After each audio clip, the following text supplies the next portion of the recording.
Boa noite a todos. Esse que vos fala é o aluno Jefferson Antônio da Silva Luna, aluno da Universidade Unicesumar ali de Maringá. Estamos aqui no polo em São Carlos, São Paulo, o RA 18322-975, no curso de bacharel em teologia, que tem como coordenador o mestre Rony de Carvalho Luiz.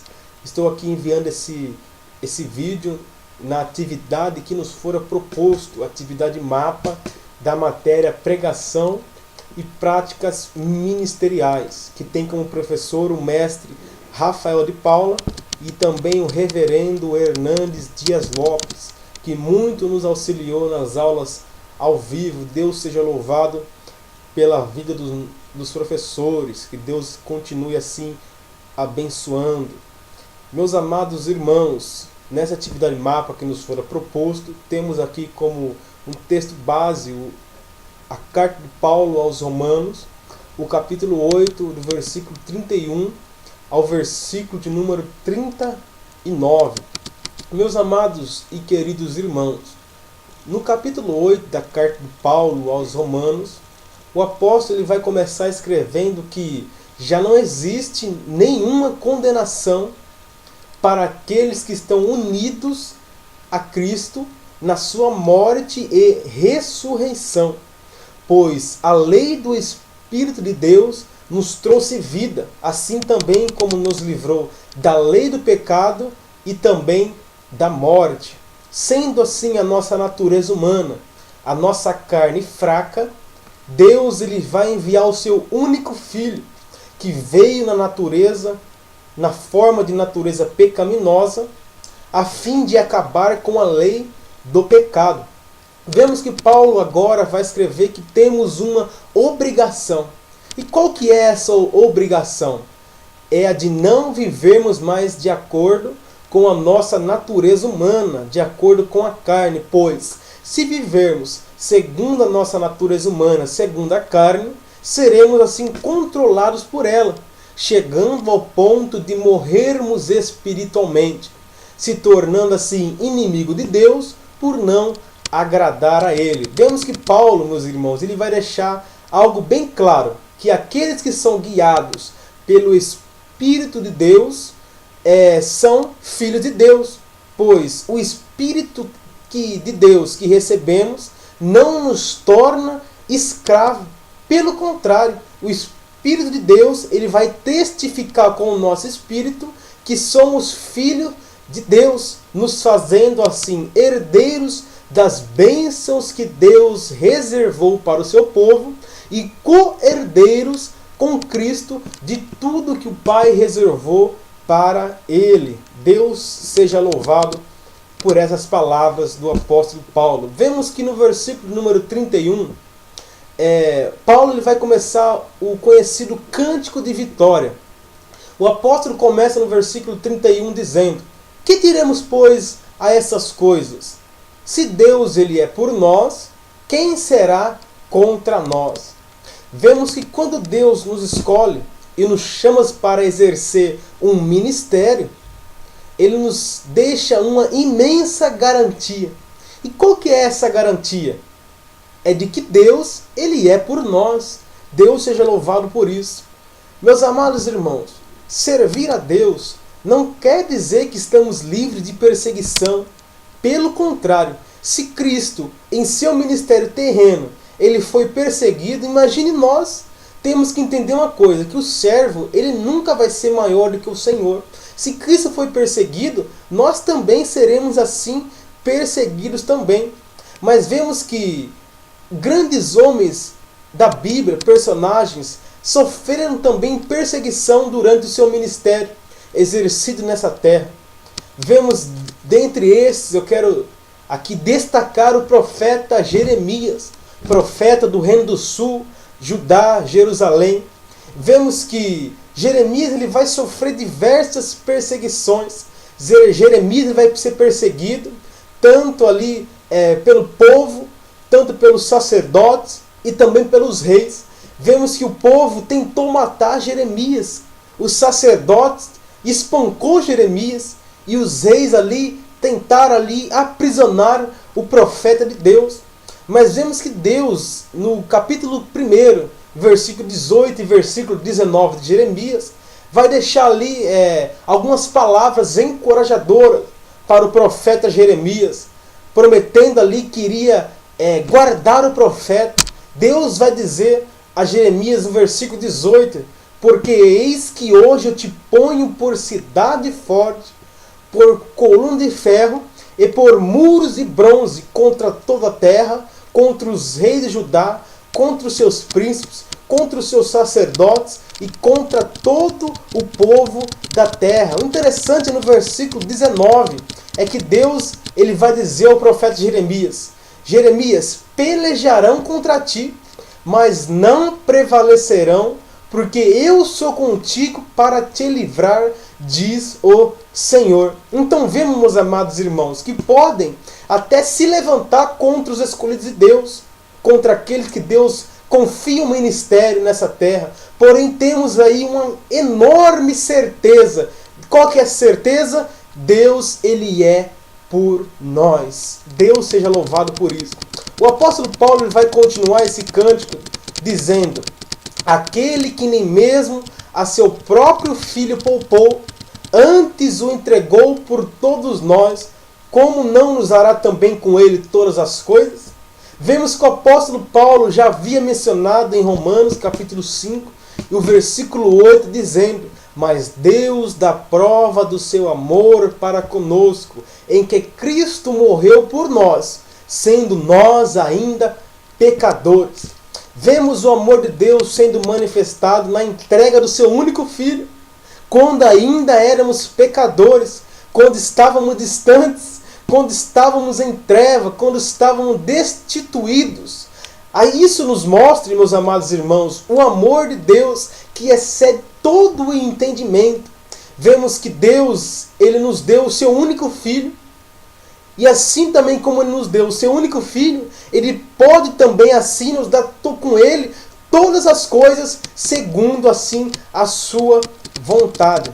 Paulo vai continuar dizendo: quem intentará acusação contra os escolhidos de Deus? É Deus quem os justifica. Vemos que todos nós, meus irmãos, passamos por acusações. Não há um cristão que seja aí isento de acusação. Porém, através do sacrifício de Cristo, somos aí justificados por Ele e nos tornamos assim justos perante Deus. Vemos que momentos antes de Jesus entregar o seu Espírito ao Pai, Ele vai dizer: está consumado. Vemos, meus irmãos, que com essas palavras, Jesus estava aí riscando a cédula que era contra nós, pagando a nossa dívida, conforme Paulo vai escrever aos Colossenses no capítulo 2 e versículo 14, havendo riscado a cédula que era contra nós nas suas ordenanças, a qual de alguma maneira nos era contrária, e atirou do meio de nós, cravando-a na cruz. Vemos que fomos então absolvidos pelo sacrifício de Cristo. Vemos que Paulo já havia dito aos Romanos capítulo 5 e versículo 1, ele disse: tendo sido, pois, justificados pela fé, temos paz com Deus por nosso Senhor e Salvador Jesus Cristo. Vemos, meus irmãos, que quando Deus ele absolve alguém, quem é que pode condenar? Pelo sangue do crucificado, meus irmãos, nós somos justificados. Graças a Deus por isso. Se Deus, o juiz supremo, ele nos justifica, então quem pode nos condenar? É isso que Paulo está escrevendo nesse cântico de vitória. E o mesmo, então, ele vai continuar esse cântico dizendo: quem é que condena? Pois é Cristo quem morreu, ou antes, quem ressuscitou dentre os mortos, o qual está à direita de Deus e também intercede por nós. Vemos que Paulo ele vai lançar a pergunta dizendo: quem é que nos condenará? A resposta é: ninguém. pois a nossa condenação, ela era a morte, e Cristo já morreu em nosso lugar, ou seja, já sofreu a nossa condenação.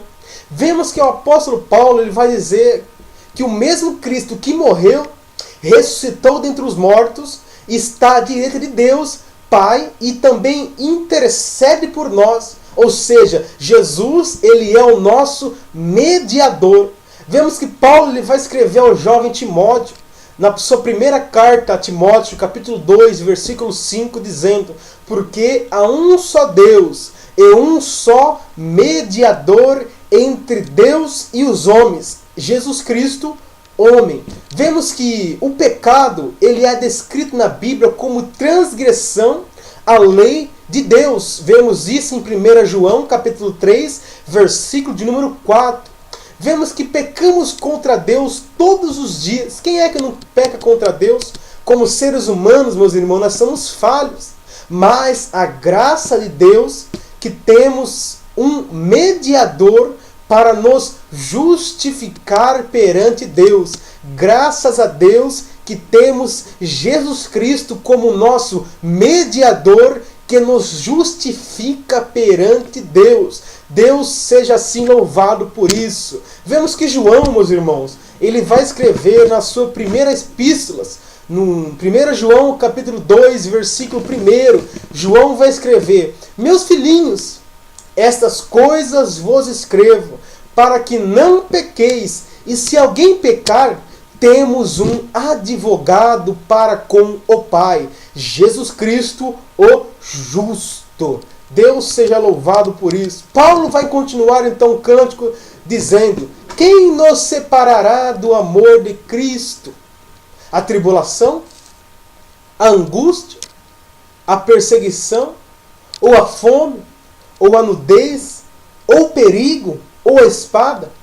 Vemos, meus irmãos, que as situações adversas não podem nos afastar de Deus. Passamos por tribulações em nossas vidas, assim também como ficamos angustiados, somos perseguidos, assim também como passamos por diversas situações e perigos, e até enfrentamos a morte, mas nada disso pode nos afastar do amor de Deus que está em Cristo Jesus.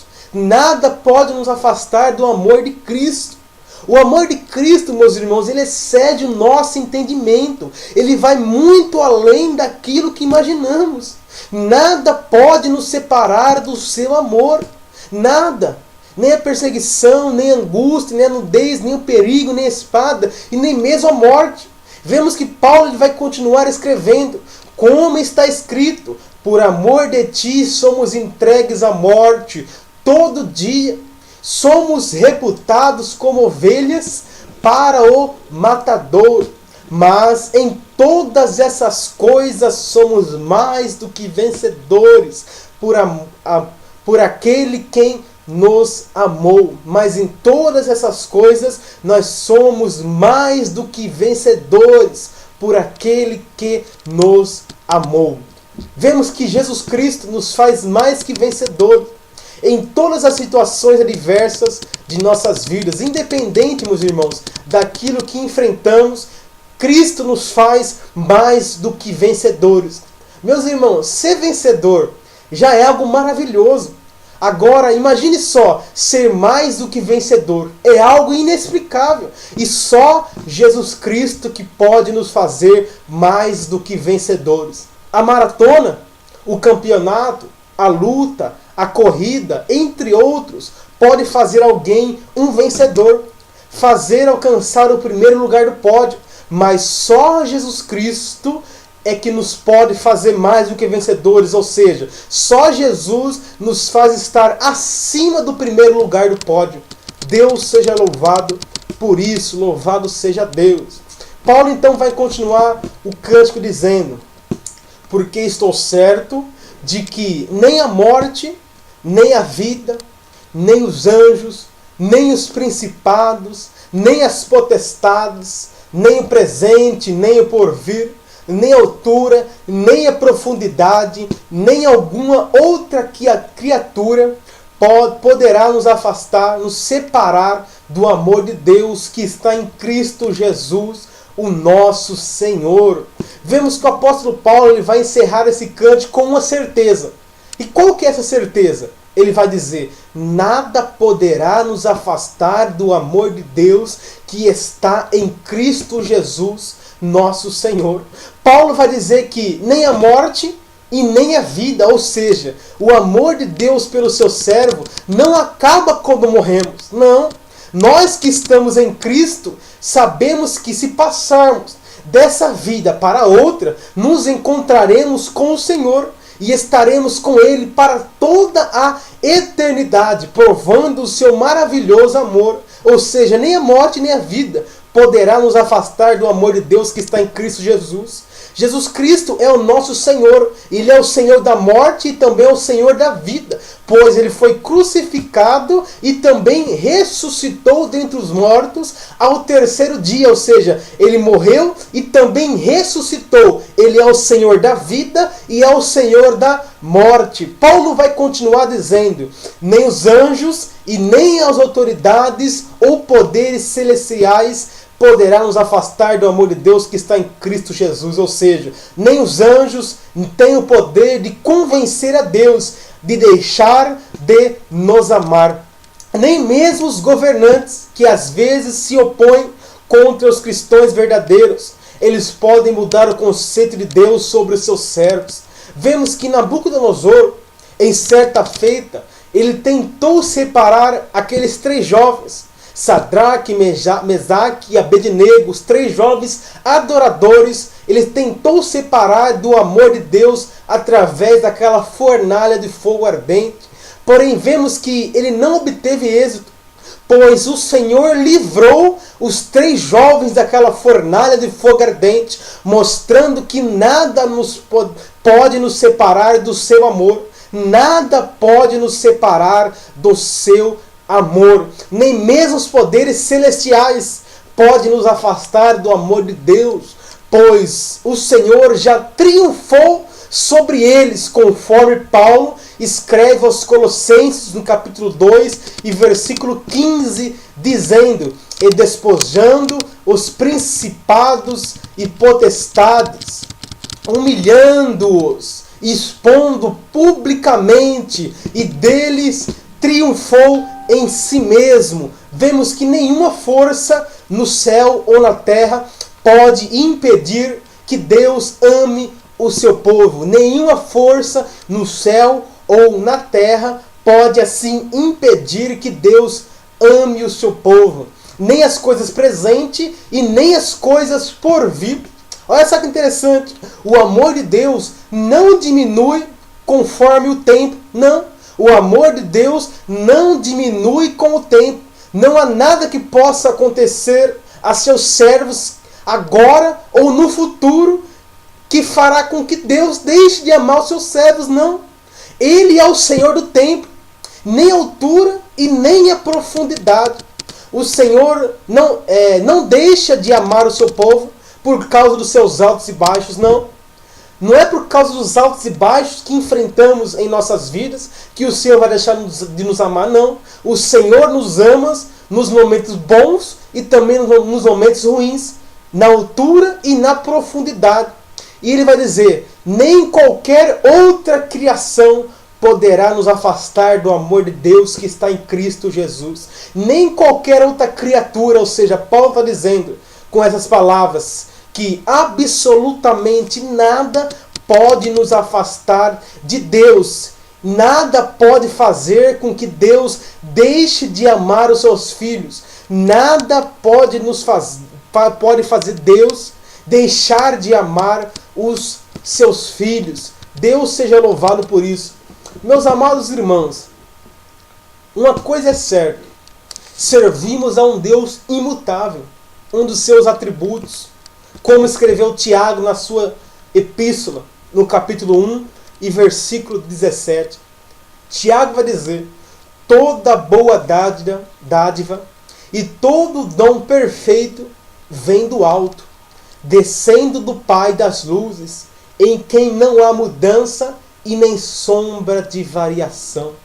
Vemos que o nosso Deus, o Deus ao qual servimos, o Deus de Israel, o Deus de Abraão, o Deus de Isaac, o Deus de Jacó, nele, meus irmãos, não há mudança e nem sombra de variação. Ele nos ama com amor ágape, um amor que se doa, um amor que se entrega, um amor condicional, um amor, melhor dizendo, um amor incondicional. É um amor ágape, um amor que se doa, um amor que se entrega, um amor que não tem explicação. É o amor incondicional.